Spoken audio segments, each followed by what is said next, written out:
আজ রবিবার সকালবেলা থেকে আকাশটা মেঘলা আর ঝিরিঝিরি করে বৃষ্টি পড়ছে।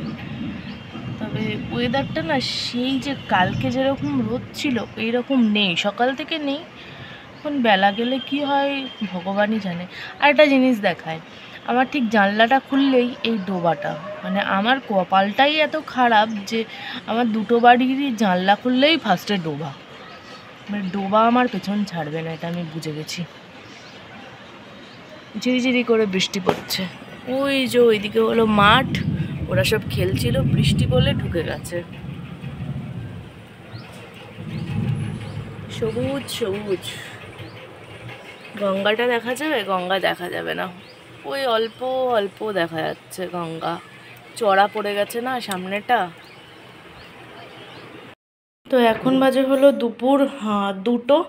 আর এই যে আজকে রান্না হয়েছিল মাছের ঝোল, আর কিছুই না। এই যে শসা রয়েছে আর এক টুকরো লেবু, আর আমাদের দুজনকার ভাত। এটাই এখন চিকুকে খাওয়াবো আর আমিও খাবো।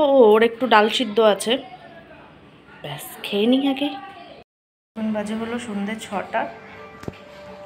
ওই যে চিকুর বাবা গেছে ওই যে চা করতে, যে ওইখানে দাঁড়িয়ে দাঁড়িয়ে চা করছে। ওদের শিবতলায় রান্নাঘরের আলাদা জায়গা নেই আমাদের।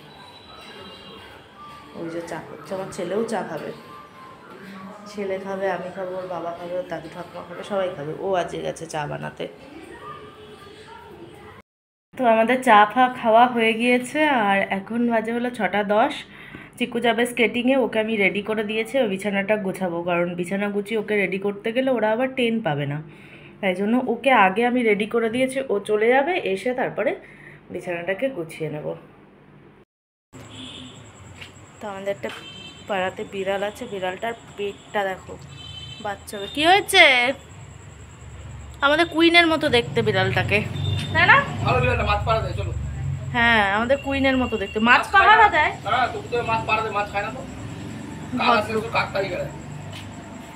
ওর পোষা বিড়াল না, ওই জন্য।